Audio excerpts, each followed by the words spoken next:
आदरणीय दर्शकहरू नमस्ते गर्न चाहन्छु।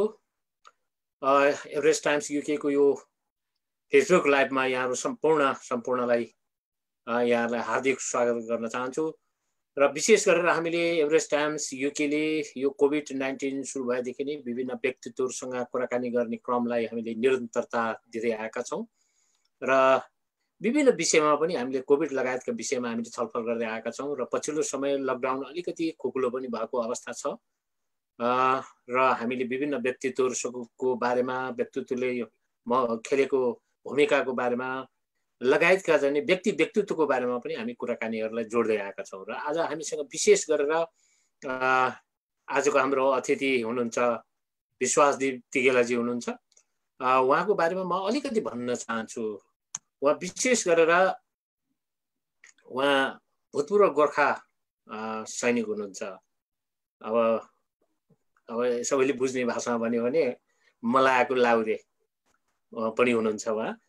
तर उहाँको परिचय त्यतिले मात्र पुग्दैन। उहाँ अब यो लामो समयदेखि विश्व नेपाली साहित्य महासंघको पूर्व अध्यक्ष रहेर काम गर्नुभयो र उहाँ लगभग 2018 बाट त्यो जिम्मेवारीबाट बाहिर आउनु भएको छ।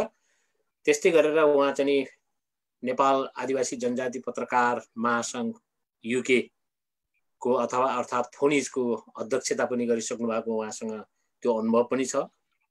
अहिले उहाँ पूर्व अध्यक्ष हुनुहुन्छ फोनिजको।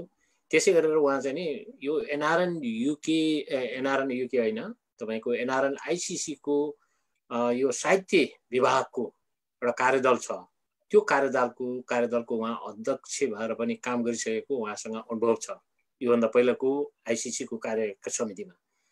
र वर्तमानमा उहाँ चाहिँ किरात याथुम चुम्लुङ युके को सचिव हुनुहुन्छ सक्रिय रूपमा र विशेष गरेर उहाँ चाहिँ जनता समाजवादी पार्टी अहिले भर्खरै अब यो मर्ज भएको अब दुईटा पार्टी तीनटा पार्टी कतिवटा पार्टी हो त्यो मर्ज भएर अहिले जनता समाजवादी पार्टी गठन भएको छ।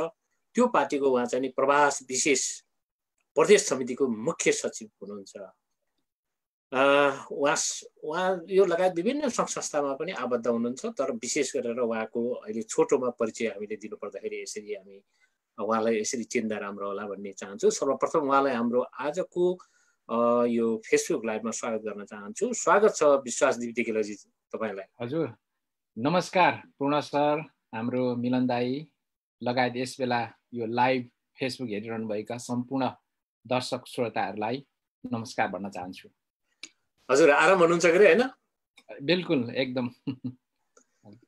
यो अब मैले अघि नै सुरुमा भने तपाईको यो विभिन्न सङ्घ संस्थामा आबद्ध हुनुहुन्छ। हामी त्यही सङ्घ संस्थामा आबद्धमा रहेर यहाँले चाहिँ यो सङ्घ संस्थाहरूदेखि लिएर अब यो विभिन्न चाहिँ क्षेत्रमा काम गर्दा पनि यहाँले जुन मैले अघि सुरुमा चाहिँ त्यो परिचयमा मतलब खुलाइन मैले जुन चाहिँ तपाईको आर्मी ब्याकग्राउन्डमा भएर पनि हैन विभिन्न काममा विभिन्न सङ्घ संस्थामा आबद्ध भएर पनि आफ्नो जुन अध्ययनलाई निरन्तरता दिँदै आइरहनु भएको अवस्था पनि छ तपाईको हैन। यो बीचमा तपाईले दुईवटा शोध पत्रहरू थेसिस भनौं अथवा यसलाई चाहिँ तपाईको डिजर्टेसन पनि भनौं हैन बुझाइसक्नु भएको अवस्था छ। 42 वटा भन्दा बढी असाइनमेन्टहरू पनि तपाईले बुझाइसकेको अवस्था छ। हजुर अब यो हामी चाहिँ अब विशेष गरेर चाहिँ अब यही फेरिमा रहेर कुराकानी गर्छौं आज। यो ब्रिटिश गोर्खा आर्मी भूतपूर्व आर्मी भएर पनि यो पढाइलाई निरन्तरता दिन कहाँबाट तपाईलाई यो प्रेरणा कहाँबाट मिल्यो र यो कसरी सम्भव हो भन्ने बारेमा पनि तपाईका कुराहरू हामी लिन्छौं। र सबभन्दा पहिला म कुरामा जान चाहन्छु भन्दाखेरि अब जस्तै कोभिड-19 सुरु भएदेखि तपाई बस्नुहुन्छ यो केनमा बस्नुहुन्छ हैन? हजुर हजुर केनमा बस्नुहुन्छ तपाई। त्यो क्षेत्रको अवस्था कस्तो भयो कस्तो छ? अहिले त अब धेरै चाहिँ लकडाउन खुकुलो भइसकेको अवस्था पनि छ। त्यो अवस्थामा यहाँलाई हामीले सामाजिक सञ्जालमा पनि देखेका थियौं। यहाँले कुनै निकै ठाउँमा चाहिँ तपाईले भोलिन्टियर पनि गर्नुभएको भन्ने हामीले कता सामाजिक सञ्जाल पनि देखेको हुनाले कहाँ कसरी भोलिन्टियर गर्नुभयो र त्यो क्षेत्रको वास्तविक अवस्था नेपालीहरूको अवस्था अहिलेसम्मको कोभिड-19 सुरु भएदेखिको अवस्था के कस्तो छ त्यसको बारेमा सुरुबाट त्यहाँबाट हामी कुराकानी गरौँ न हुन्न? तिगलाजी। हुन्छ, हस्, धन्यवाद पूर्ण सर। पहिलो नम्बर कुरा चाहिँ म बसेको इलाका अहिले पनि रेड जोन र युकेको पनि सबैभन्दा भर्नेबल जोन क्यान आशपुट हो। यसमा चाहिँ कस्तो भयो भनेदेखि सुरुवातको हप्तामा अत्यन्तै ठुलो त्रासहरू आए र त्यो बेला त अब युके सरकार पुरै अतालिएको थियो। उहाँहरूलाई भोलिन्टियरको आवश्यकता महसुस गर्नुभयो र उहाँहरूले एनाउन्स गरिसकेपछि म स्वयं एक हप्ता मेडिस्टोनमा चाहिँ एउटा यो एनएचएस चेन अफ सप्लाई भन्ने ठाउँ रहेछ, जहाँ चाहिँ युकेभरि त्यहाँबाट चाहिँ औषधिहरू सप्लाई गरिँदो रहेछ। त्यहाँ एक हप्ता गएर भोलिन्टियरली काम भयो गरेँ। त्यस पश्चात चाहिँ घरमै लकडाउन भएर बस्नु पर्यो। तर मलाई चाहिँ के भइदियो भनेदेखि मेरो यो शोधपत्र बुझाउने चाहिँ यो गएको महिनाको 17 मे 17सम्म थियो। मे 17सम्म चाहिँ त्यो लकडाउन भन्दा नि अझै ठुलो लकडाउन मलाई त्यो असाइनमेन्ट र त्यो शोधपत्रको थियो र त्यसरी नै बित्यो। त्यस पश्चात चाहिँ अहिलेसम्म आउँदाखेरि चाहिँ अलिकति धेरै गाह्रो महसुस भइरहेको छ, किनभने त्यो बेलासम्म चाहिँ त्यो कामको बोझले गर्दाखेरि कोठामै बसेर पढ्नुपर्ने लेख्नुपर्ने थियो। त्यस पश्चात चाहिँ अलिकति फुर्सद भइयो, बाहिर निस्किन नि नपाउने, साथीभाइहरूसँग भेटघाट हुन पनि नपाउने आदि इत्यादिले गर्दाखेरि अलिक बढी मलाई चाहिँ टेन्सन भयो। तर अब मेरो इलाकामा धेरै गोर्खा र गोर्खाको परिवार नेपालीहरूमा समस्याहरू भए पनि केही बाहेक अरू सामान्य रूपबाटै उहाँहरूले चाहिँ यसलाई सामना गरिरहनु भएको छ। यति नै भनौँ होला यो कोभिड-19 को बारे। र अहिले पनि यो जारी छ र यहाँ पनि विभिन्न स्थानीय गोर्खा नेप्ली सगरमाथा कमिटी लगायत हाम्रो यहाँनिर गोर्खा पिस फाउन्डेसन लगायतका सङ्घ संस्थाहरूले पनि यसमा कोअपरेट गरेर काम गरिरहनु भएको छ। हजुर, धन्यवाद।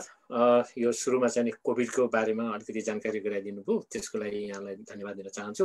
विशेष गरेर चाहिँ तपाईँ अब भूतपूर्व गोर्खा भएको कारणले गर्दा तपाईँको गोर्खाकै बारेमा तपाईँको करियर कति वर्ष काम गर्नुभयो होइन, कहिलेबाट गर्नुभयो भन्ने बारेमा अलिकति सुरुवातमा त्यो जाउँ, त्यसपछि तपाईँको चाहिँ अरू फर्दर कुराहरू हामी अगाडि बढाउँ। हुन्छ। म त 1996मा युकेमा आएको हो। जो तपाईँ रहनुभएको ठाउँ फ्लिट चर्चक्रुकममा चाहिँ हाम्रो आदरणीय मिलन दाई यहीँ हुनुहुन्छ अहिले। उहाँहरूले नै हात गोडा समाएर चाहिँ हामीलाई यहाँसम्म ल्याउनु भएको। उहाँलाई म एकदम सम्मान व्यक्त गर्न पनि चाहन्छु यो एउटा अवसरमा। उहाँहरूले नै हो हामीलाई यहाँसम्म भएको। र त्यहाँनिर 1996मा हामीले झन्डै 9 महिना त्यहाँ बितायौँ। त्यस पश्चात म ब्रुनाई गएँ। ब्रुनाईमा झन्डै मेरो होल करियरमा झन्डै 8 वर्ष जस्तो त्यहाँ बिताएछु। र अब सेवाकै क्रममा म प्यारासुट रेजिमेन्ट स्पेसल एयरफोर्समा रहेर पनि 3-4 वर्ष मैले काम गरेँ। त्यस पश्चात 2003 देखि म हाम्रो गोर्खा पल्टनभित्र पनि ग्यारिजन एजुकेसन सेन्टर भन्ने छ, जहाँ पठन पाठन गराइन्छ र त्यसको प्रबन्ध मिलाइन्छ। त्यसमा सेवा गर्ने अवसर मिल्यो र अल द वे म रिटायर हुनुभन्दा अगाडि 2014सम्म म ग्यारिजन एजुकेसन सेन्टरमा पढाउने र पढाइ सम्बन्धीको व्यवस्थापनमा मैले काम गर्ने अवसर पाएँ। र त्यो बेला चाहिँ आफ्नो काम आफैले गर्नुपर्ने भएको हुनाले धेरै फुर्सद पनि थियो। त्यो बेला यता कम्प्युटरको प्रोग्रामिङदेखि लिएर डिजाइनिङदेखि लिएर सबै काम गर्न भ्याउने र एनआरएनमा पनि काम गर्न एकदमै सहज वातावरण थियो। किनभने आफ्नो काम आफैले गर्नुपर्ने, काम सिद्धिएपछि आफू निस्केर हिँड्न मिल्ने खालको मेरो चाहिँ फ्लेक्जिबल एउटा सर्भिस भएको हुनाले मैले त्यो अवसर पाएँ। र 2014मा अवकाश पश्चात भने चाहिँ अलिकति भिन्न तरिकाले जिन्दगी जिरहेको छु भन्नु पर्यो। ठिक छ, भनेपछि तपाईँले 18 वर्ष काम गर्नुभयो? हो हजुर। 18 वर्ष 4 महिना। हजुर, 18 वर्ष 4 महिना काम गर्नुभयो। हजुर। अब यो तपाईँ विभिन्न सङ्घ संस्था पनि आबद्ध हामी देखिरहेका छौँ। तपाईँ चाहिँ नि अब पत्रकारितालाई पनि तपाईँले चाहिँ नि अब सँगसँगै लिएर आइरहनु भएको छ। विभिन्न लेखहरू रचनाहरू पनि अब बडो रोचक ढङ्गले लेख्नुहुन्छ होइन। हजुर। र त्यो मात्रै नभएर तपाईँ अब साहित्य नेपाली साहित्य फाँटमा पनि तपाईँसँग निकै ज्ञान छ र विभिन्न साहित्यिकसँग सम्बन्धित सङ्घ संस्थाको अध्यक्षता समेत गरिसक्नु भएको तपाईँसँग अनुभव पनि छ। हजुर, हजुर। यो अब पल्टनमा रहँदा पनि तपाईँले अब यसलाई निरन्तरता दिँदै आउनु भएको कि यो साहित्य अथवा यो पत्रकारितालाई, अथवा यो तपाईँ अवकाशपछि मात्रै यसलाई सुरु गर्नुभएको? पत्रकारिता गरेको त मेरो अहिले यता सेवा सुरु गर्नुभन्दा अगाडिदेखि नै नेपालमा पनि मैले त्यो सुरुवात गरेको थिएँ। त्यसैले त्यो त धेरै अगाडि नै सुरु भएको कुरा हो। र पत्रकारिता चाहिँ मेरो यो रहरले भन्दा पनि बाध्यताले गर्न परेको हो। किनभने हामी एउटा राजनीतिक मुद्दा लिएर जब सोसाइटीमा गइसकेपछि हामीलाई के अनुभूति भयो भने पत्रकारिता आवश्यक छ भन्ने कुरा चाहिँ अनुभूति भइसके पश्चात यो बाध्यात्मक हिसाबले चाहिँ हामी यसमा लागिरहेका छौँ। यो रहरको हिसाबले लागिएको होइन। र यो चाहिँ मैले पल्टनको सेवा भन्दा अगाडि नै यो सुरुवात गरेको स्थिति हो। त्यति नै भनौँ होला यसमा। अब यो साहित्यलाई साहित्य पनि कस्तो भनेदेखि पल्टन घर भन्दा अगाडिदेखि नै हामी लेखिरहने। म चाहिँ धनकुटा बहुमुखी क्याम्पसमा 49-50 तिर हुँदाखेरि एउटा सौगात भन्ने पत्रिका, भिते पत्रिकाको प्रधान सम्पादक थिएँ। हामी ल फ्याकल्टीको स्टुडेन्ट, अनि हामीले चाहिँ त्यो झिक्थ्यौँ। त्यसको निकै अङ्क निस्किसके पश्चात यता सेवा गर्ने अवसर मिल्यो होइन। त्यसको अर्थ के भने साहित्यमा पनि यताको सेवा गर्नुभन्दा अगाडिदेखि नै म क्रियाशील थिएँ। त्यति मात्रै होइन, म सामाजिक क्षेत्रमा पनि क्रियाशील भइसकेको थिएँ, राजनीतिक क्षेत्रमा पनि क्रियाशील भइसकेको थिएँ। र 1996 मा युके आइसकेपछि 98 बाट चाहिँ एउटा प्रवासी वेदनाका आवाजहरू भन्ने साहित्यिक पत्रिका प्रकाशनको सम्पूर्ण मुख्य जिम्मेवारी मैले लिएको थिएँ, नेतृत्व मैले गरेको थिएँ। र त्यो पत्रिका अल द वे 2010 सम्म हामीले प्रकाशन गर्यौँ होइन। अनि त्यो पत्रिका नै यस्तो एउटा पत्रिका हो जो चाहिँ 2 शताब्दी लामो गोर्खा पल्टनमा चाहिँ सामूहिक प्रयत्नमा होइन, बिना कुनै पनि अरू कठिनाइ र समस्या बीच प्रकाशन हामीले मौलिक रूपबाट प्राइभेट रूपबाट प्रकाशन गरिएको पत्रिका। र त्यो पत्रिकाले पल्टनमा धेरै परिवर्तनहरू गर्यो भन्ने पनि अन्यको मूल्याङ्कन छ। र हामीले 2001 मा अब पत्रिकाको नामबाट मात्रै साहित्यिक कार्यक्रमहरू गर्दाखेरि कतिपय अशोभनीय भयो, अलिकति सान्दर्भिक नभएको हुनाले 2001 मा हामीले सन्टक्लिफमा चाहिँ फेरि प्रवासी नेपाली साहित्य समाज भनेर गठन गर्यौँ, घोषणा गर्यौँ। त्यो पनि हाम्रो हरियो पर्खालभित्रै हामीले गरेका हौँ। र त्यो संस्था चाहिँ युकेमा भएका नेपालीहरूको दोस्रो साहित्यिक संस्था हो। त्योभन्दा अघिल्लो जेठो संस्था भनेको नेपाली साहित्य विकास परिषद मात्रै थियो। र त्यो हामीले निर्माण गरेको प्रवासी नेपाली साहित्य समाज चाहिँ गठन भइसकेपछि हामीले धेरै साहित्यिक कार्यक्रमलाई चाहिँ अगाडि लान सकियो। र त्यो बेला चाहिँ मान्छेहरूले के भन्थे भने यो समयले परिवर्तन गरेको हो र अहिलेका युवाहरू चाहिँ यस्तोमा धेरै क्रियाशील छन् भन्ने कुरा चाहिँ हुन्थ्यो। तर अब पछिल्लो समय एउटा बोल्ने ठाउँ चाहिँ के रहेको छ भने जब हामी अर्थात् म होइन 2014 सालमा त्यो ठाउँबाट बाहिरिएँ, त्यस पश्चात पल्टन घरमा साहित्यिक कार्यक्रम अझसम्म कुनै पनि भएको छैन। त्यो अब हामीले मोनिटर गरिरहेका छौँ। गर्दाखेरि त्यहाँ पनि अलिकति बढी चाहिने भन्दा अलिक बढी नै भएर काम गरिएछ कि जस्तो पनि फिल हुन्छ घरिघरि चाहिँ। यसरी रह्यो सर हाम्रो साहित्यिक यात्रा चाहिँ। हजुर। अनि बाई द वे 2010 मा त्योभन्दा पनि अझै अगाडि जाउँ, म पहिला नेपालमै हुँदाखेरि नै पुस्तक लेखिसकेको मान्छे र सेवामा हुँदाहुँदै पनि कृतिहरू प्रकाशन गरेको र प्रवासी वेदनाका आवाज पत्रिका प्रकाशन गर्दाखेरि अहिले पनि मेरो साह्रै धेरै शुभचिन्तकहरू कतार, मलेसिया, साउदी हैन लगायतका ठाउँहरूमा हुनुहुन्थ्यो है। अनि उहाँहरूले चाहिँ चिठी लेख्नुहुन्थ्यो, किनभने त्यो बेला चाहिँ पेनपलको चलन थियो। अनि अहिले जस्तो यो फेसबुक सोसियल मिडियाहरू थिएन।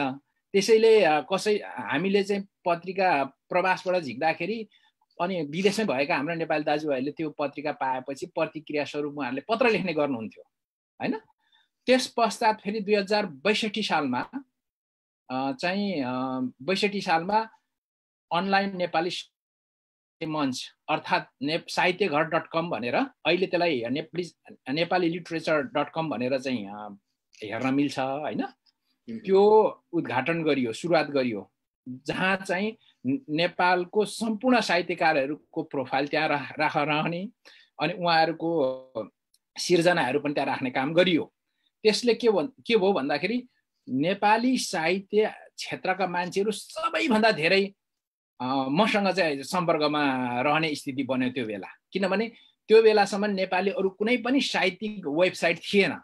जुन बेला हामीले सुरुवात गरेका थियौँ केही एकाध वेबसाइटहरू थिए, तर उहाँहरू चाहिँ कस्तो भने एक दुईवटा कुराहरू मात्र राख्ने, तर साहित्यघर.com जस्तो व्यापक थिएन। अनि त्यसले त अझै धेरै नेपाली साहित्यका मान्छेहरूसँग सम्पर्कमा जाने माध्यम बन्यो।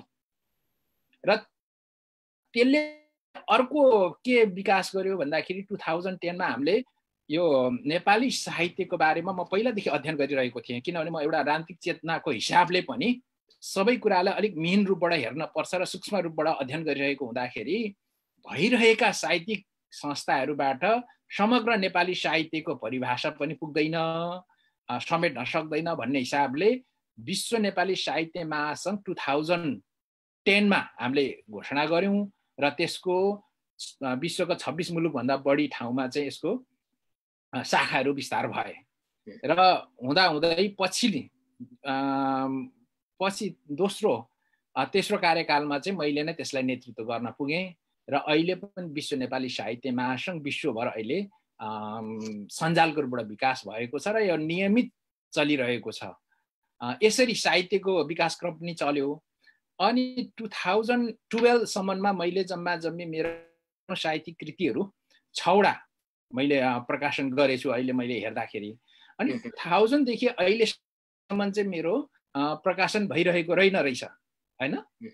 अनि अहिलेसम्म मैले हेर्दा जम्मा 8 जना अन्य स्रष्टाहरूको चाहिँ कृतिहरू प्रकाशन गर्न मैले सहयोग गरेको रहेछु। त्यो चाहिँ इन्क्लुडिङ धेरैले पढेको चाहिँ झमक घिमिरेको जीवन काँडाकी फुल भन्ने पुस्तक, जुन चाहिँ म युकेमै हुँदाखेरि मैले त्यो प्रकाशन गरिदिएको थिएँ। त्यो एकदम निस्वार्थ, त्यो पुस्तक प्रकाशन बापत 1 पैसा पनि नलिकन त्यो आएको फाइदा सबै उनैको हो हैन। अनि त्यो पनि प्रकाशन गरेर जम्मा 8 जनाको प्रकाशन गरिदिएको इतिहास रहेछ। मैले भर्खरै हेरेको थिएँ। र अब 2012 देखि यता चाहिँ मेरो पनि अब उताको जागिर चाहिँ टुङ्गिने भएको हुनाले अब ट्रान्जिसनल फेज भयो। अनि 2014 मा म आक्सफोर्डमा सेटल भइसके पश्चात अल द वे म स्ट्रगल भनौँ न अलिकति इस्टाब्लिस हुने क्रममा रहेँ र 2016 देखि म चाहिँ फेरि पूर्णकालीन स्टुडेन्टको रूपमा सुरु गरेँ र बल्ल बल्ल अहिले त्यो चाहिँ बाटो सिद्धियो। अब चाँडै नै मेरो लगभग 4वटा कृति एकैचोटि ल्याउने तर्खर गरिरहेको छु र अहिले चाहिँ म त्यही मेरो सिर्जनाहरूलाई अलिकति गोडमेल गर्ने काममा तल्लीन भइरहेको छु। पूर्ण सर। हजुर एकदमै अब यो साहित्यको बारेमा निकै रोचक ढङ्गले जानकारी गराइदिनु भयो। म अलिकति तपाईँको कृतिहरूको बारेमा जान्न चाहे। जस्तै अब तपाईँले 6वटा कृति प्रकाशन गर्नुभयो। हजुर, कृतिहरूको यसो अब अलिकति सामान्य परिचय। मैले त सबैभन्दा पहिलो मेरो कृति चाहिँ के हो भने म सानैदेखि साहित्य र राजनीति मन पराउने मान्छे हो हैन। अनि सुरुमा मैले अराउन्ड 55 सालमा हो एउटा अभियान भन्ने पुस्तक, जहाँ चाहिँ राजनीतिक शब्दावलीहरूको संग्रह एउटा प्रकाशन गरेँ। त्यस पश्चात कविता संग्रह मैले प्रकाशन गरेँ त्यही हाराहारीमा। र 59-60 मा चाहिँ जुन बेला माओवादीहरू चाहिँ द्वन्द्वबाट चाहिँ शान्ति प्रक्रियामा आउँदै गर्दाखेरि गृहयुद्धका पीडाहरू भन्ने पुस्तक प्रकाशन गरे। त्यो चाहिँ नियात्रा सङ्ग्रह निबन्ध सङ्ग्रह थियो। अनि त्यो पुस्तक चाहिँ धेरै चर्चित पनि भयो, किनभने नेपालले पनि त्यस्तै पीडा भोगिरहेको, अनि त्यस्तै पीडा भोगिरहेको कुरा जो अफगानिस्तानको खाता समेटिएको छ, इस्टिमरको कुरा समेटिएको छ हैन, यी कुराहरू समेटिएको, अनि यो मासेडोनियाको कुरा समेटिएको छ, कोसोभोको कुरा समेटिएको छ त्यो पुस्तकमा। त्यसैले त्यो पुस्तक धेरै चर्चित पनि भयो। त्यस पश्चात त्यसको 2 वर्ष पश्चात फेरि देश बोक्नुको पीडा भन्ने एउटा पुस्तक मैले फेरि नियात्रा सङ्ग्रह नै प्रकाशन गरेका छु। त्यसमा चाहिँ यो केन्यादेखि लिएर यो बेलिजहरूको कुराहरू, यो विदेशकै कुराहरू बढी छ, यो नियात्रा भएको हुनाले। त्यस पश्चात अर्को चाहिँ के रह्यो भने बोर्नियो परिचय भन्ने एउटा भूगोलको इतिहास हैन, किनभने कुनै पनि नेपालीले त्यो बेलासम्म बोर्नियोको बारेमा, ब्रुनाईको बारेमा हैन लेखिएको थिएन। त्यसैले त्यहाँ चाहिँ कसरी गोर्खालीहरू चाहिँ पहिलोचोटि पुगे, किन अहिले पनि गोर्खाहरू चाहिँ ब्रुनाईमा स्थिर सेवारत छन्, यी आदि कुराहरू चाहिँ जनाउने सानो एउटा पुस्तक त्यहाँ त्यो पनि प्रकाशित गरेँ। अरू कुन रह्यो मेरो, अहिले म त्यति भन्न चाहन्छु। हस् त, म अब अलिकति चाहिँ तपाईँ जस्तै अब पूर्णकालीन विद्यार्थीको कुरा गर्नुभयो, स्टुडेन्ट भएर बस्नु भएको छ भन्ने कुरा गर्नुभयो होइन। हजुर हजुर। यो अलिकति के छ भन्दाखेरि तपाईँको अब लाउरे भनिसकेपछि अलिकति पढौँ केही अगाडि चाहिँ देशमा केही गरौँ होइन, क्याम्पस जाउँ अथवा कलेज जाउँ, विश्वविद्यालय जाउँ भन्ने बेलामा अब लाउरे भएर आइसकेको हुन्छ प्राय धेरै जसोहरू। हेलो, हजुर सुन्दैछु। आइसकेको हुन्छ, आएको हुन्छ। त्यसरी उनीहरूले चाहिँ आफूले चाहिँ पढ्ने इच्छा चाहनाहरू हुँदै पनि अब कतिले पढ्न पाइरहेको पनि हुँदैन होइन, भर्ती भएको कारणले गर्दा, पल्टनमा व्यस्त भएको कारणले गर्दा। हजुर। तर यहाँले चाहिँ त्यो अब समय फुर्सद अब निकाल्नु भएको, अहिले चाहिँ हुन त अब रिटायर पछि तपाईँले सुरु गर्नुभयो, 14 मा रिटायर हुनुभयो, 16 बाट यो सुरु। हजुर। तपाईँलाई यो के लाग्यो, कसरी चाहिँ तपाईँलाई चाहिँ पढाइतिर अझै चाहिँ तपाईँलाई त्यो जाग्यो? आखिर तपाईँले नेपालमा पनि अब ल पढेर आइसक्नु भएको भन्ने अहिले जानकारी भयो होइन, कानुनको विद्यार्थी भएको भइसकेको, अब एउटा युनिभर्सिटीमा फेस गरिसकेको होइन, अध्ययन गरिसकेको मान्छे फेरि पनि तपाईँले फर्दर चाहिँ यो पढाइमा कसरी चाहना तपाईँको कसरी हुन गयो, र यो तपाईँको पढाइ के पढ्दै हुनुहुन्छ, अथवा के कुनै विषय चाहिँ अलिकति विशेष खालको विषय भएर तपाईँले पढ्न लाउनु भएको हो कि? हजुर धन्यवाद पूर्ण सर। कुरो चाहिँ के हो भनेदेखि यो सङ्गत गुनाको फल भन्छ नि होइन। अब जस्तो सङ्गतमा आफू परिन्छ लगभग त्यो सङ्गतले चाहिँ ड्र्याग गर्छ होइन। म पहिलो नम्बर कुरा चाहिँ एकदमै पहिलादेखि नै जे कुरामा नै अलिक क्युरियोसिटी राख्ने मान्छे होइन। 1999 देखि म वेबसाइट डिजाइनिङ प्लस यो प्रोग्रामिङतिर काम गर्न सुरु गरेँ। यो वेबसाइट बनाउनेदेखि लिएर आदि इत्यादि कुरामा म लागेँ। त्यो लागिसकेपछि मेरो सेवा गरेको पल्टनमा चाहिँ मेरो आइटी स्किलले गर्दाखेरि प्लस अरू कुराहरूले गर्दाखेरि मलाई एजुकेसन सेन्टरमा चाहिँ सेवा गर्ने अवसर मिल्यो। अब त्यो एजुकेसन सेन्टर आफै कस्तो ठाउँ हो भने आफू पनि पढ्नुपर्ने र अरूलाई पनि पढ्नको निम्ति प्रोत्साहित गर्नुपर्ने र अरू पढ्नेहरूको निम्ति चाहिँ व्यवस्थापन गरिदिनुपर्ने। त्यो बेला नै म चाहिँ यो पर्सनल डेभलपमेन्ट एडभाइजरको मेरो रोल थियो। कुनै पनि नयाँ भाइहरू आइसकेपछि उनीहरूलाई चाहिँ इनरोल गरिदिने, उनीहरूलाई चाहिँ एक्जाम लिने होइन। हामी ब्रुनाईमा रहे पनि उहाँहरूको एक्जाम हामीले लिन्थ्यौँ। त्यो बेला चाहिँ यो ओपन युनिभर्सिटी र अक्सफोर्ड लर्निङ सेन्टर बाट चाहिँ उहाँहरूले पढ्नुहुन्थ्यो। त्यसको हामी एक्जाम लिन्थ्यौँ र व्यवस्थापन गर्थ्यौँ।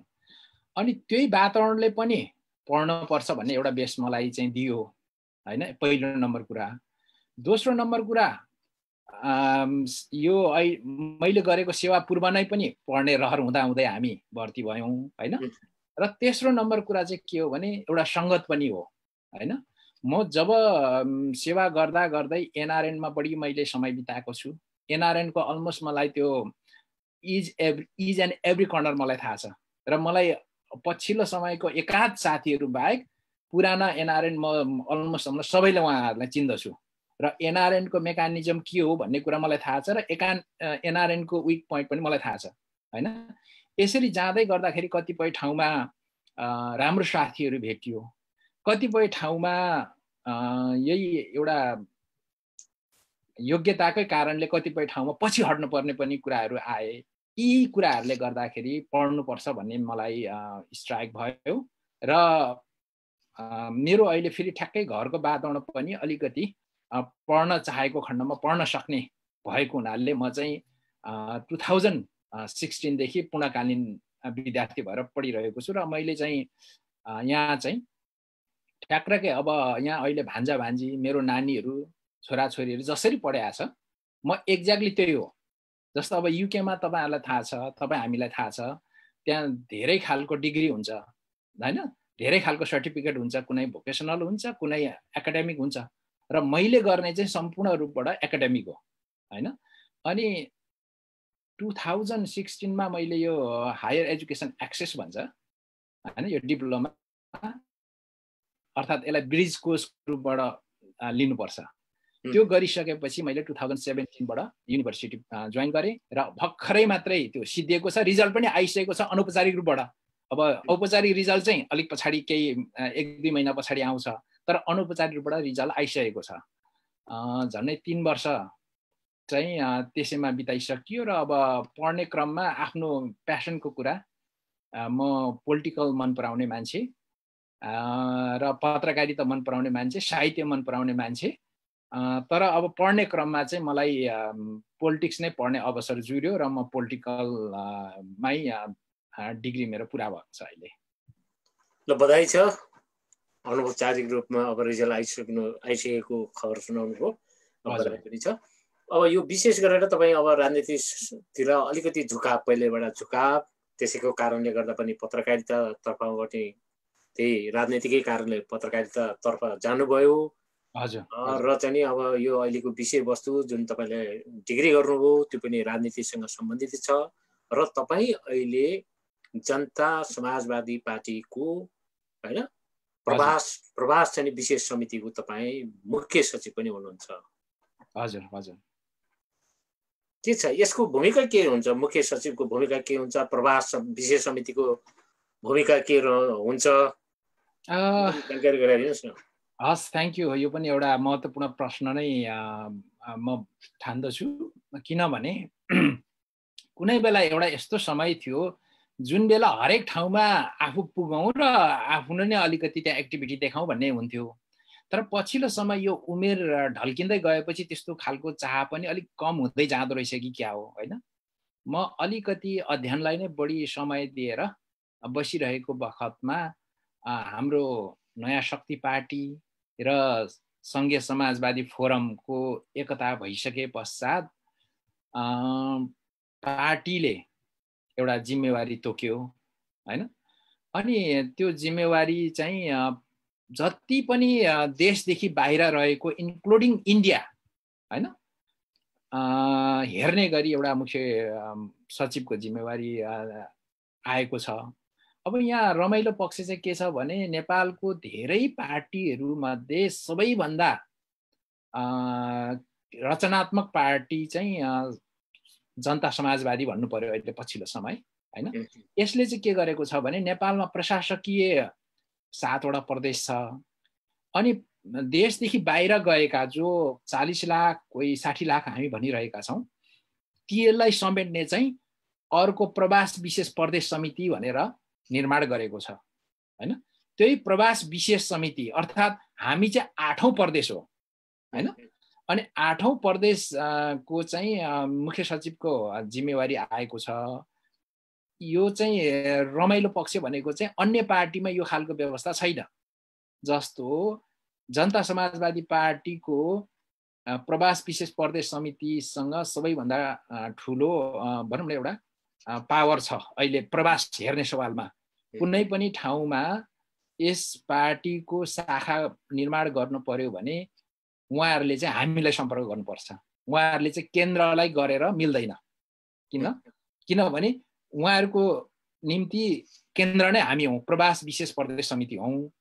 र अहिलेसम्म यसको 20 वटा देशहरूमा सङ्गठन विस्तार भइसकेको छ र ओमान लगायत 1-2 वटा मुलुकमा चाहिँ यसको घोषणा गर्न बाँकी छ र हामीले यसलाई चाहिँ झन्डै 37-40 वटा मुलुकमा चाहिँ निर्माण गर्न सक्ने अध्ययन गरिरहेका छौँ र अन्य मुलुकमा रहनुभएका प्रगतिशील सोच भएका परिवर्तनकामी सोच भएका हाम्रा साथीहरूलाई जो हिजो नयाँ शक्तिमा हुनुहुन्थ्यो, जो हिजो सङ्घीय समाजवादी पार्टीमा हुनुहुन्थ्यो, जो हिजो खस समावेशी राष्ट्रिय पार्टीमा हुनुहुन्थ्यो, जो हिजो जनता समाजवादी पार्टीमा हुनुहुन्थ्यो हैन, लगायत परिवर्तन हुनुपर्छ प्रगतिशील साथीहरूलाई चाहिँ हामीले अहिले आह्वान गरिरहेका छौँ र हामी यो क्रममा निरन्तर अगाडि बढिरहेका छौँ। यति नै भन्नु पर्ला यसमा चाहिँ पूर्ण सर। अब यो पार्टी चाहिँ नि नेपालमा छ हैन, पार्टीले गर्ने काम चाहिँ नि नेपालमा हो। हजुर हजुर। यो विदेशमा चाहिँ प्रवास चाहिँ समितिको खासै के हुन्छ, भूमिका के हुन्छ यसको? सबैभन्दा ठुलो कुरा के हो भनेदेखि प्रवासमा पनि अहिले यसको क्याटेगोराइज गर्नुपर्ने स्थिति छ हैन। कोही के अरे स्थायी रूपबाट प्रवासमा आउनुभएको छ, कोही अस्थायी रूपबाट आउनुभएको छ। अस्थायी रूपबाट आउनुभएका उहाँहरूको पनि आफ्नै समस्याहरू छन्, स्थायी रूपबाट प्रवासिनु भएकाहरूको पनि आफ्नै समस्याहरू छन्।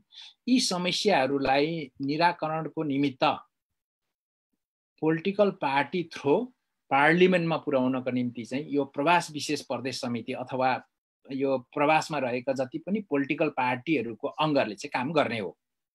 अब दोस्रो नम्बर कुरा, अब यो लामो पनि बोल्न सकिन्छ है यो विषयमा, किनभने प्रवासमा बसेर धेरै हाम्रो मान्छेहरूले आफ्नो ज्ञान सिप हासिल गरेका छन्, दक्षता हासिल गरेका छन् हैन, जुन कुरालाई हामीले नेपालमा पनि इम्प्लिमेन्ट गर्न सकिन्छ हैन।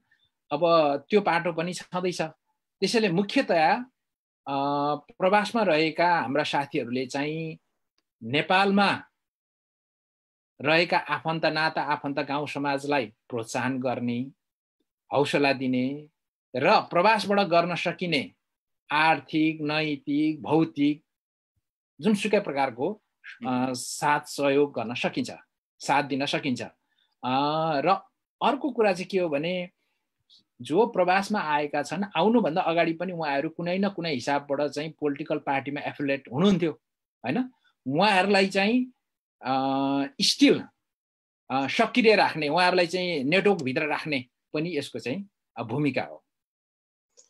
अब यो तपाईँ अब एनआरएनमा समेत अब निकै काम गरिसक्नु भएको होइन, एनआरएन साहित्य विभागमा समेत अब रहेर काम गरिसक्नु भएको तपाईँको अनुभव छ, आइसिसीमै रहेर काम गरेको अनुभव छ, एनआरएन युकेमै बसेर पनि अब काम गरेको अनुभव छ। हजुर। अब यो अनुभवले अहिले नागरिकताको कुरो पनि चलिरहेको छ अहिले सदनमा होइन, नागरिकता विधेयकको व्यापक रूपमा अब यो कुराहरू आइरहेको अवस्था पनि छ।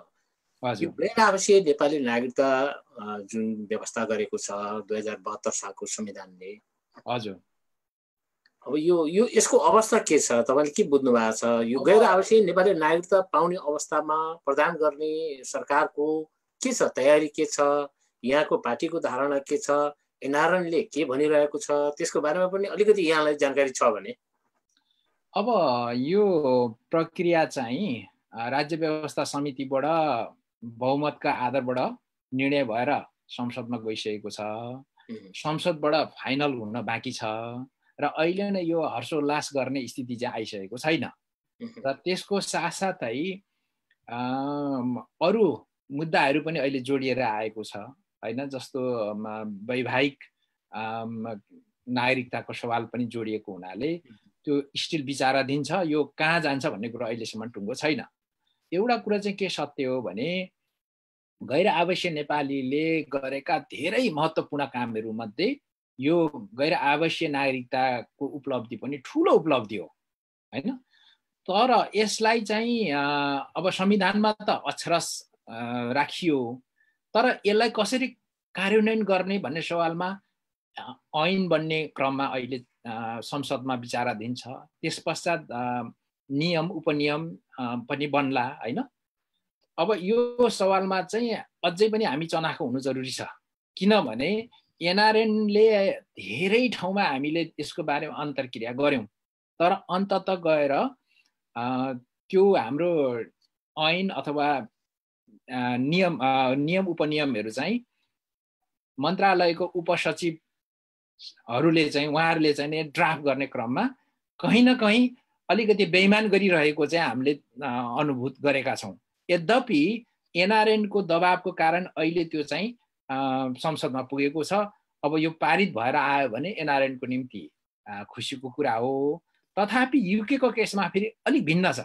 युकेमा चाहिँ भूतपूर्व गोर्खाहरू पनि भएको हुनाले भूपुहरूको पृष्ठभूमि र अन्य मुलुकमा पुग्नुभएका एनआरएनहरूको पृष्ठभूमि फरक भएको हुनाले भूपुहरूले चाहिँ पाइरहेको नागरिकताको निरन्तरता हुनुपर्छ र उसको सन्तानहरूले पनि पाउनुपर्छ भन्ने कुरा आवाज उठाइरहेको स्थिति हो। र जनता समाजवादी पार्टीको तर्फबाट प्रष्ट रूपबाट संविधानमा यो व्यवस्था हुनुपर्छ भनेर संशोधन विधेयक पनि गइसकेको छ।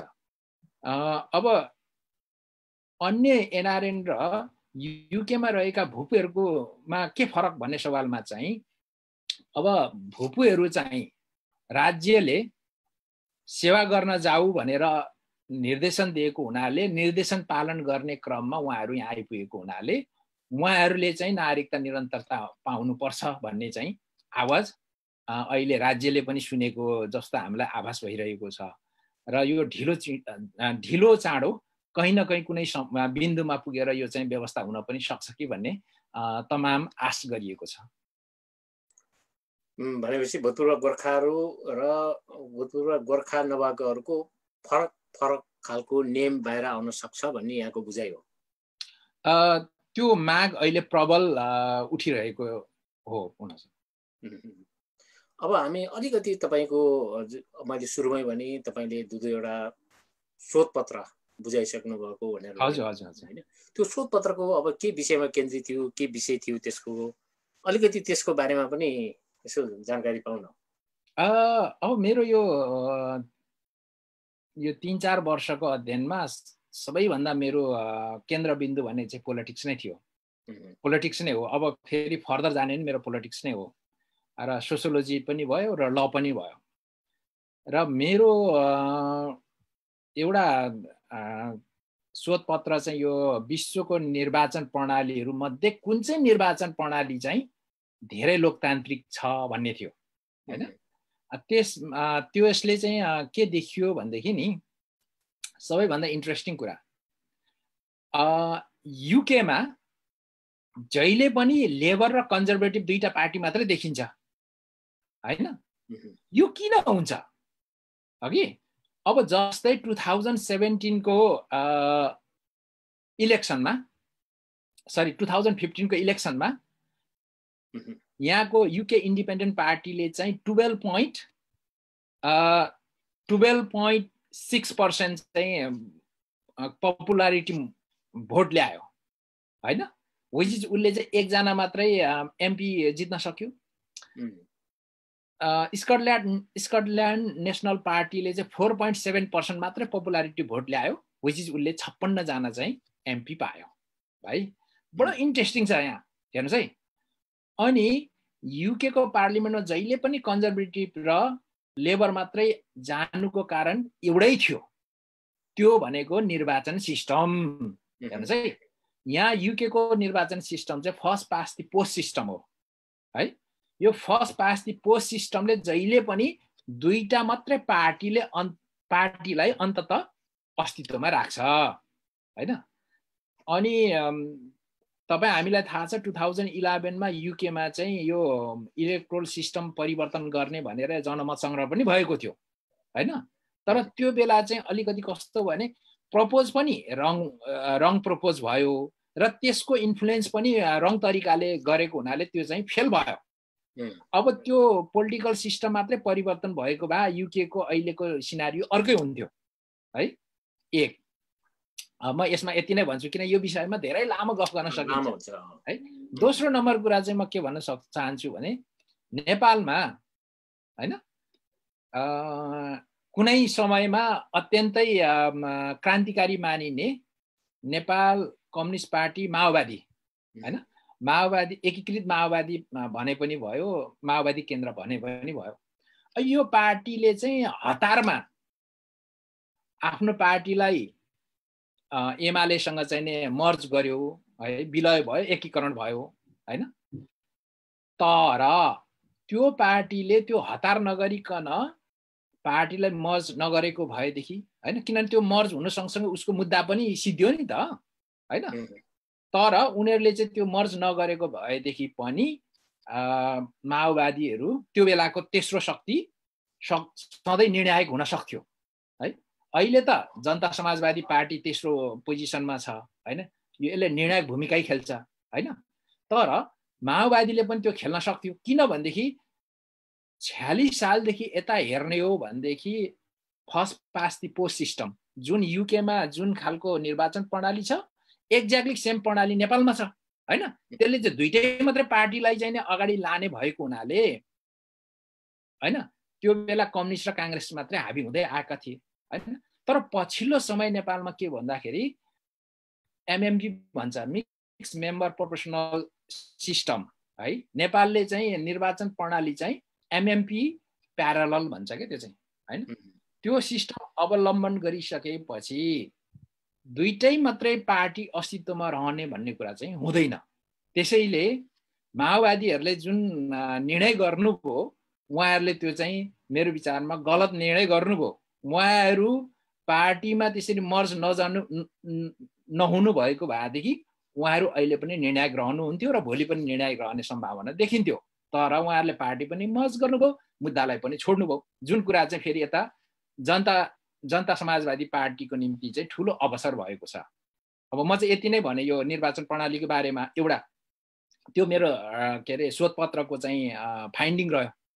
दोस्रो मेरो शोधपत्र चाहिँ के थियो भने यो चाहिँ मेरो सानो शोधपत्र भनौँ न, यो अन्तर्राष्ट्रिय अपराध अदालत आइसिसी इन्टरनेसनल क्रिमिनल कोड भन्ने चाहिँ हेगमा छ, जहाँ चाहिँ यो जेनोसाइड भएको आदि इत्यादिहरूलाई चाहिँ लगेर त्यहाँनिर राखिन्छ हैन। तपाईँ हामीले सुन्दै आएका छौँ नि त, त्यो धेरै देशका ती निरङ्कुश डिक्टेटरहरूलाई चाहिँ त्यहाँ ल्याएर जेलमा थुनिन्छ हो। त्यसको बारेमा मैले अध्ययन गरेको थिएँ र त्यो सवालमा नेपाल सरकार अलिकति एक कदम बाटो चाहिँ भएको देखिन्छ हैन।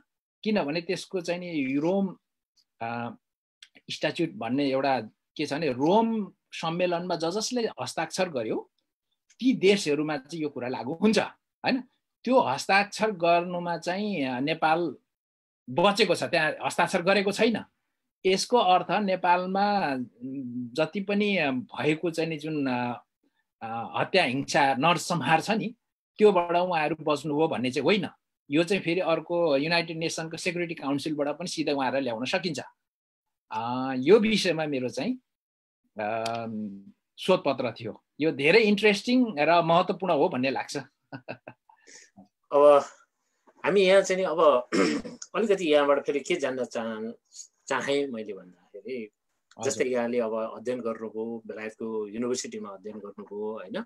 हजुर हजुर। अब यो यहाँको चाहिँ डिग्री गरिसक्नु भएको अवस्था छ, त्यो पनि अब एकदमै चाहिँ तपाईँको राजनीति शास्त्र हैन सँग सम्बन्धित पोलिटिकल साइन्समै गर्नुभयो।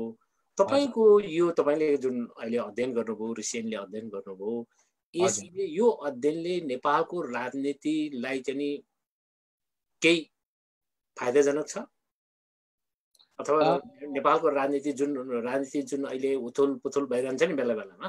हजुर हजुर हजुर। एकदम हुन सक्छ, एकदमै धेरै धेरै हेल्पफुल भयो। अब किनभने नेपालको राजनीति र युके को राजनीति जुन इन्स्टिट्युसन छ नि, यो अप्पर हाउस, लोअर हाउस, अनि यो पार्लिमेन्ट सिस्टम, अनि होइन ती सबै कुरा अलमोस्ट हुबहु जस्तै नेपालमा पनि भएको हुनाले यो अत्यन्तै उपयोगी भयो। जस्तो मैले भनौँ न इन्डियाको फरेन पोलिसीको बारेमा मैले केस स्टडी गरेँ होइन, मैले त्यसको बारेमा 2टा एस्से लेखेँ होइन। त्यस्तै गरी मैले के अरे नेपालको फरेन पोलिसी र ब्रुनाईको फरेन पोलिसीलाई कम्पेरिटिभ मैले स्टडी गरेँ होइन। यी सबै कुरा एक आपसमा परिपूरक छ र जुन यहाँ अध्ययन गरिएको छ त्यो कुरो नेपालमा पनि लागू हुन्छ, लागू गर्न सकिन्छ। जस्तै अब यसमा जोडिने कुराहरू छ नि, जस्तो नेपालमा अहिले कतिपय बेला यो अब कोरोना भाइरससँग प्रतिरोध गर्नका निम्ति वर्ल्ड ब्याङ्कले चाहिँ दिइरहेको कुरा, पैसा दिइरहेको कुरा, अनि अर्को चाहिँ आइएमएफले दिइरहेको कुरा होइन।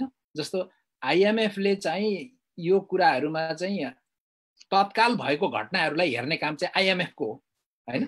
तर नेपालमा अहिले बाँझो खेतलाई चाहिँ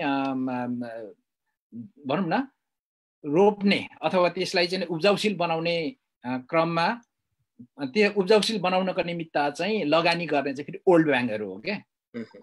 अनि अब जस्तो वर्ल्ड ब्याङ्क प्लस अर्को के हुन्छ भनेदेखि यो फाइनेन्स कसरी रन हुन्छ होइन। जस्तो पहिला चाहिँ यो ब्याटन वुड्स सिस्टम थियो, त्यस पश्चात 2009मा आएर चाइना चाहिँ त्यसमा चाहिँ सामेल भयो। चाइना सामेल भइसके पश्चात उसले केही कुराहरूमा त्यहाँ चाहिँ परिवर्तन चाह्यो।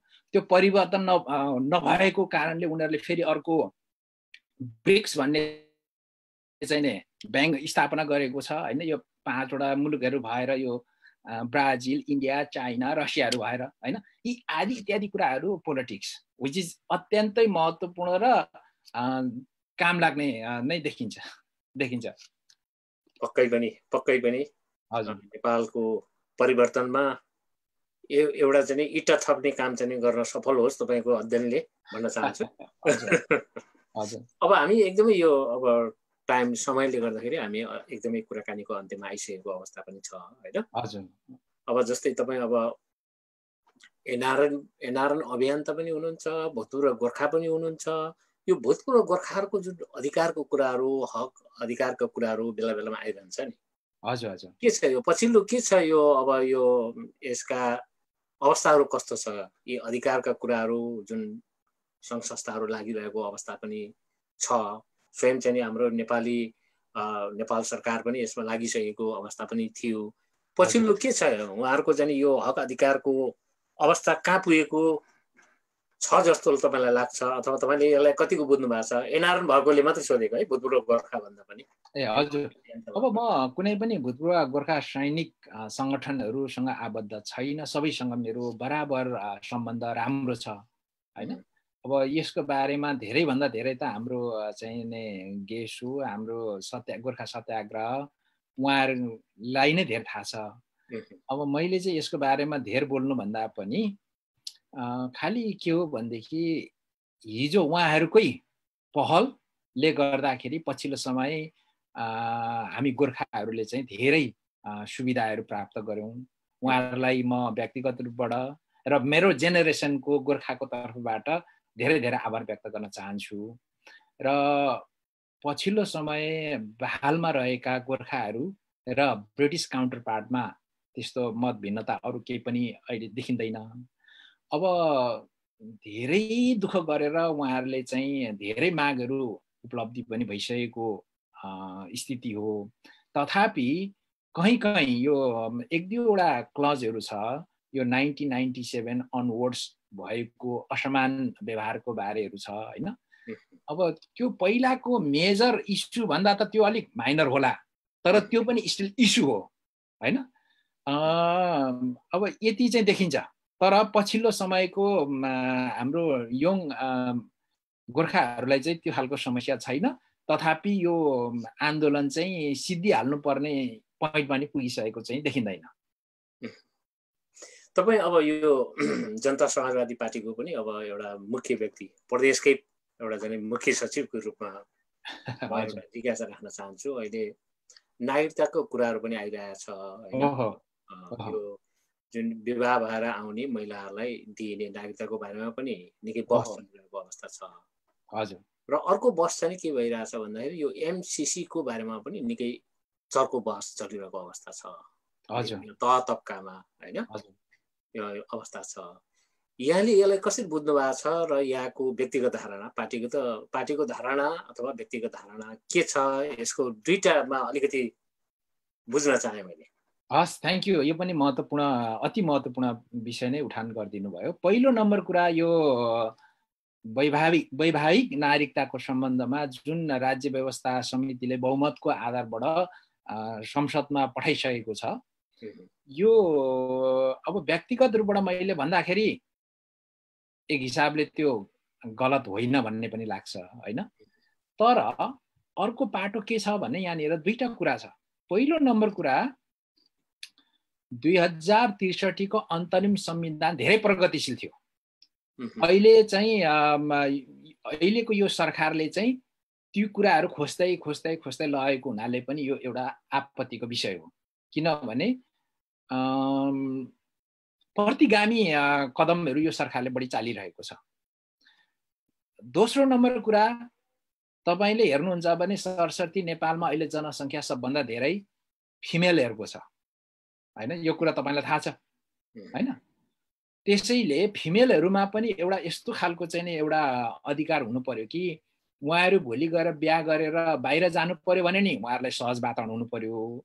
र बिहा गरेर कोही बाहिरबाट चाहिँ हाम्रो ज्वाइँ आउँछन् भने उहाँहरूलाई पनि त्यो आधार चाहियो हैन। त्यसैले 7 वर्षको जुन बेरियर छ नि, त्यो आफ्नै ठाउँमा यो लिङ्गीय विभेद त्यहाँ देखिन्छ हैन। यदि 7 वर्ष चाहिँ बुहारीले 7 वर्षमा नागरिकता पाउँछ भने 7 वर्षमै ज्वाइँले पनि पाउने हुनु पर्यो भन्ने आवाज पनि अहिले उठेको छ हैन। त्यसैले यसलाई चाहिँ अब हाम्रो पार्टीले पनि सशक्त रूपबाट कुरा उठाइरहेको छ। र यो चाहिँ अहिले के छ भने पोलिटिकल पार्टीको खेल्ने दाउ बनेको छ।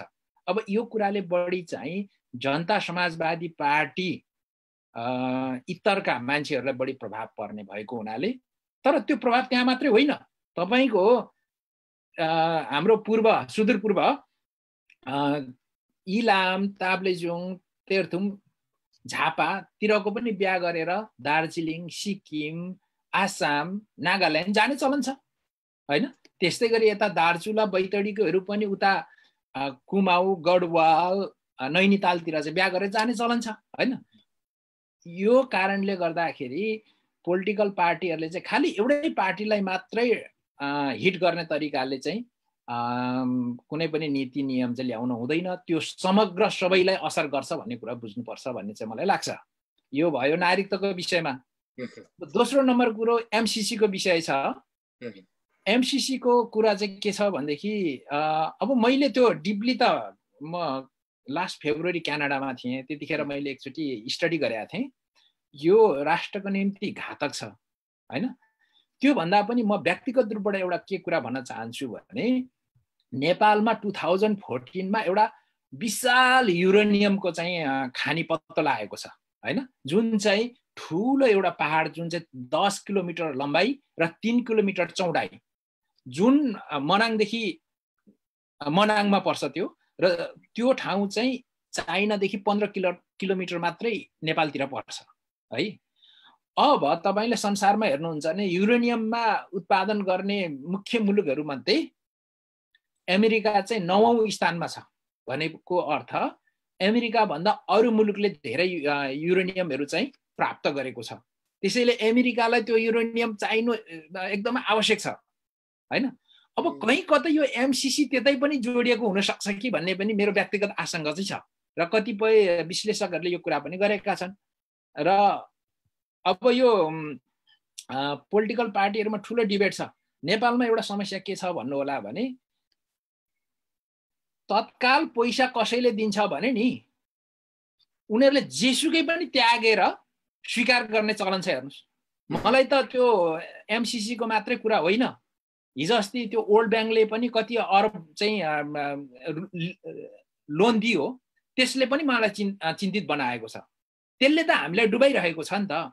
ठिक छ, लोन हामीले न्यूनतम एकदम थोरै ब्याजमा हामीले प्राप्त गर्यौं हैन, तर त्यसलाई सही रूपबाट चाहिँ सदुपयोग गर्न सक्यो भने त्यो त राम्रो भइहाल्यो। तर नेपालमा त्यो सही रूपबाट सदुपयोग गर्ने त्यो इन्स्टिट्युसन त बनिसकेको छैन, ट्रान्सपेरेन्सी पनि देखिँदैन है। यो कारणले गर्दाखेरि एमसीसी मात्रै होइन, त्यो वर्ल्ड ब्याङ्क र त्यो आइएमएफ को लोन शुद्ध पनि हाम्रो निम्ति चिन्ताको विषय हो भन्ने मलाई चाहिँ लाग्छ। एकदमै धेरै धेरै धन्यवाद टिकेलाजी, समय दिनुभयो, साथ दिनुभयो। आज हाम्रो फेसबुक लाइभमा आएर आफ्ना चाहिँ अनुभवहरू सुनाइदिनु भयो, त्यसको लागि धेरै धेरै धन्यवाद दिन चाहन्छु। अन्तिममा एउटा जिज्ञासा राख्न चाहे, जस्तै अब तपाईँले भने अनुसार तपाईँको पल्टनमा पनि गोर्खाजमा हुँदा भनौँ न, तपाईँ आफ्नो पल्टनमा हुँदा पनि एजुकेसन सेक्टरमा काम गर्नुभएको हुँदा र त्यसैको अनुभवको आधारमा त्यहाँ गरिसकेको उसको कारणले गर्दा तपाईँले आफ्नो अध्ययनलाई अहिलेसम्म निरन्तर, अहिले यो पछिल्लो समयमा पनि यसलाई निरन्तर दिएको अवस्था छ। कतिपय अब अहिले पनि कतिपय हाम्रा भाइहरू भनौँ न, गोर्खाज भाइहरू कति पनि पढ्ने इच्छा चाहना हुँदा पनि आफ्नो अवस्था, आफ्नो व्यवस्था हैन, आफ्नो एउटा चाहिँ परम्परादेखि चल्दै आएको एउटा पेसाको रूपमा लिएर कति ट्यालेन्ट केटाहरू पनि अब भाइहरू पनि यहाँ भर्ती भएर आएको अवस्था छ। कतिलाई पढ्ने इच्छा हुँदै पनि कति त तपाईँको चाहिँ हैन, अब तपाईँको डिस्टिङसन आएकाहरू भाइहरू पनि कति छन् पल्टनभित्र। यस्ता भाइहरूलाई जुन अब उहाँहरूको चाहना त हुन्छ नि त हैन, यी चाहना भएका भाइहरूलाई चाहिँ के कसरी अब यो भित्रबाट पनि पल्टनभित्र रहेर पनि पढ्न सकिन्छ हैन, अथवा बाहिर आएर पनि कसरी पढ्न सकिन्छ, त्यसको बारेमा तपाईँले जानेका अलिकति उहाँहरूलाई पनि यसो सुझावको रूपमा भनिदिनुहोस् न।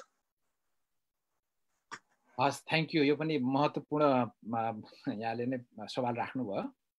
पहिलो नम्बर कुरा, भर्ती भएर आउने भाइहरू यो 12 क्लास क्लियर गरेर इन जेनरल है त्यो उमेर रेन्जका मान्छेहरू आउँछन् र उहाँहरूले चाहिँ के कुरा बुझ्न जरुरी छ भने नेपालमा 12 क्लास एसएलसी, नेपालमा एसएलसी पास गर्नु र युकेमा जीसीएससी पास गर्नु एउटा इक्वल होइन। किनभने नेपालमा एसएलसी 10 क्लासमा हुन्छ, यहाँको जीसीएससी 11 क्लासमा हुन्छ हैन। अनि उहाँहरूले चाहिँ त्यो 10+2 गर्ने बित्तिकै यहाँनिर उहाँहरूको चाहिँ सर्टिफिकेट चाहिँ न्यारिक गर्दाखेरि इक्विभ्यालेन्ट उहाँहरूलाई एउटै दिँदैन। अब उहाँहरूले चाहिँ नेपालमै डिप्लोमा गर्नु भएको छ भने म्याथमेटिक्स साइन्सहरूमा उहाँहरूलाई त्यही इक्विभ्यालेन्टमा दिन सक्छ, तर इङ्ग्लिसमा दिँदैन।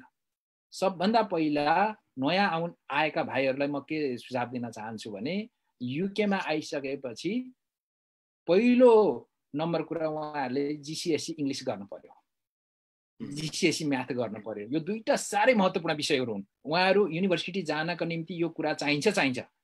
अब यसको सट्टा उहाँहरूले त्यो इस्योल गर्न सक्छन्,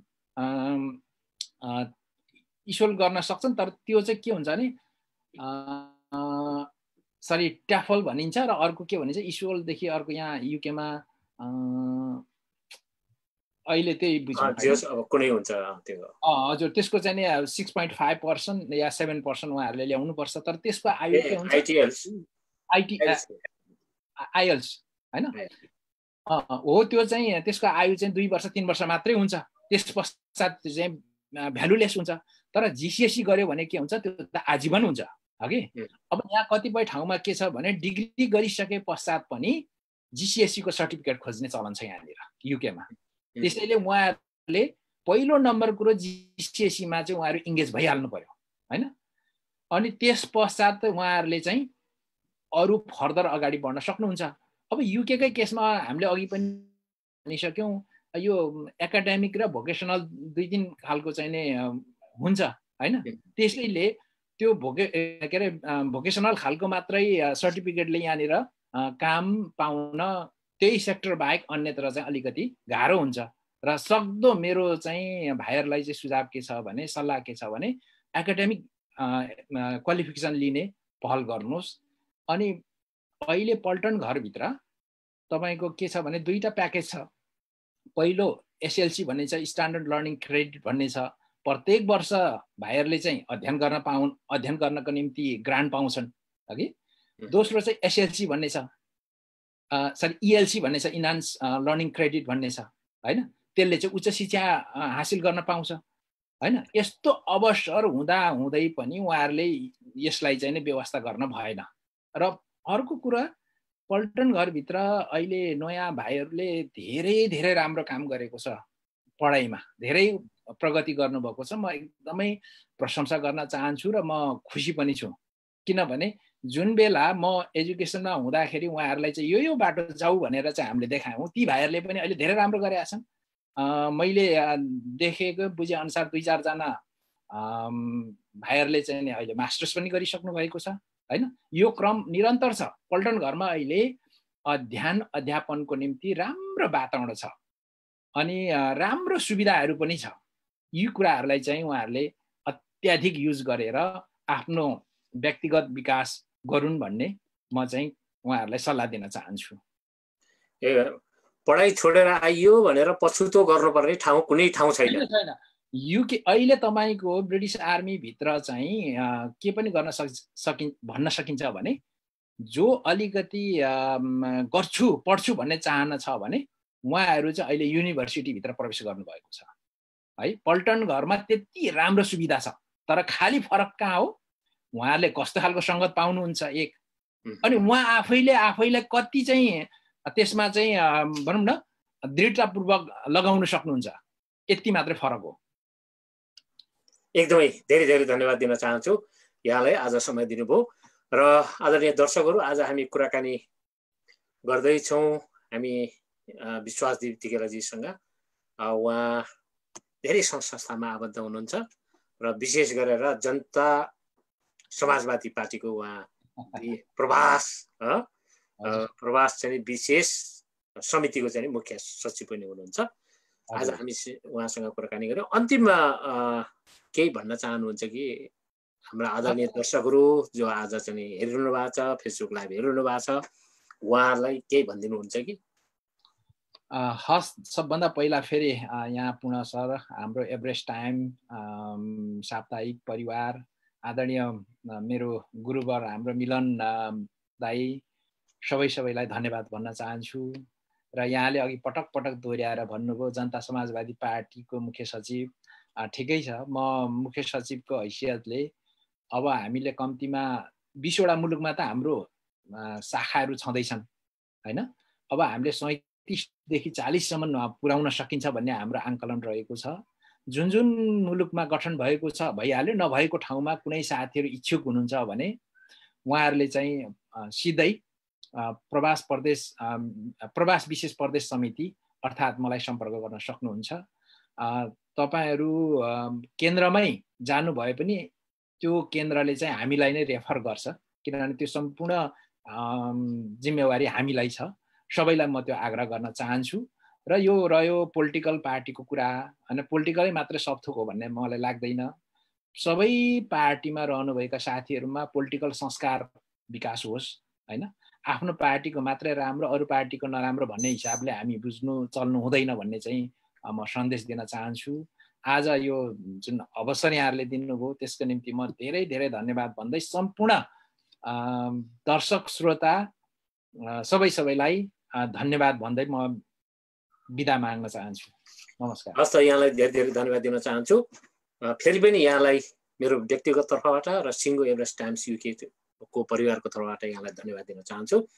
दर्शकहरू, हामीले आज विश्वास दिप्तिकेलाजीसँग कुराकानी गर्यौँ र यस्तै भोलि हामीले रसमोर बोरो काउन्सिलका काउन्सिलर प्रवेश केजीसँग बिहान 11 बजे उहाँसँग हामी कुराकानी गर्दैछौँ। अहिले कोभिड-19ले जहाँ नेपालीहरू बढी छ त्यो रसमोर बोरो काउन्सिल क्षेत्रभित्रको नेपालीहरूको अवस्था कस्तो छ र सरकारले पछिल्लो समय जुन एउटा लकडाउनलाई खुकुलो बनाएको छ त्यो खुकुलो के कस्तो खुकुलो, कुन कुन क्षेत्रमा खुकुलो, उहाँ एउटा जनप्रतिनिधिको हैसियतले उहाँसँग हामी कुराकानी गर्नेछौँ।